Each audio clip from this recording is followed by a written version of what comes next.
Physics වලට තව තියෙන්නේ මාසයයි. යාන්ත්‍ර විද්‍යාව වගේ අමාරු පාඩම් නිසා ඔයා තාමත් ඉන්නේ ලොකු බයකද? එහෙනම් මේ වීඩියෝ එක ඔයාටම තමයි. මම ෆිසික්ස් පේපර් එකට ලෑස්ති වෙද්දි අමාරුම දේවල් පස්සේ දුවලා කාලය නාස්ති කරගත්තේ නැහැ. ඒ වෙනුවට මම පාවිච්චි කරපු ලකුණු ෂුවර් කරගන්න පුළුවන් ස්මාර්ට් ක්‍රමයක් තිබුණා.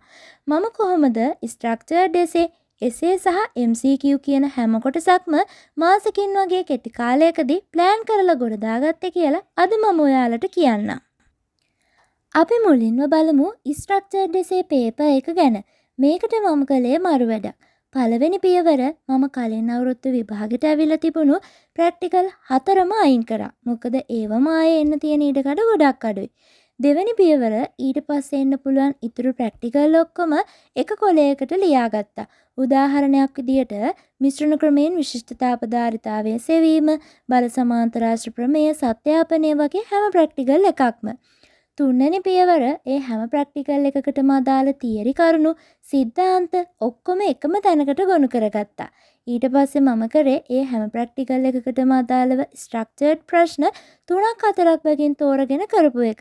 එතකොට ඒ ප්‍රැක්ටිකල් එකෙන් අහන්න පුළුවන් වටපිටාව හැම ප්‍රශ්නයක්ම සම්පූර්ණයෙන්ම කවර් වුණා.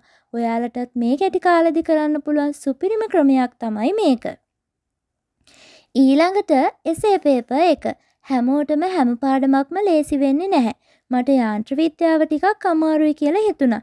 ඒ නිසා මම මුළු පේපර් එකම අතෑරියේ නැහැ. මම මට ලේසියෙන් කරන්න පුළුවන් කියලා හිතන ලකුණු ගන්න ලේසි පාඩම් ටිකක් ටාගට් කරා. මම ගොඩාක් වෙලාවට පේපර්ස් කරද්දි තෝරගත්තේ මේ ප්‍රශ්න. දෝලන හා තරංග, ගුරුත්වාකර්ෂණ ක්ෂේත්‍ර, ධාරා විද්‍යුතය, පදාර්ථ හා විකිරණ. හැබැයි ඒ කියන්නේ අනිත් ඒවා අතෑරිය කියන එක නම් නෙවෙයි. විද්‍යුත් ක්ෂේත්‍ර, චුම්බක ක්ෂේත්‍ර, ආලෝකය, යාන්ත්‍ර විද්‍යාව, තාපය වගේ පාඩම්වල ප්‍රශ්නත් මම සාමාන්‍ය විදියට ප්‍රැක්ටිස් කරලා තිබුණා.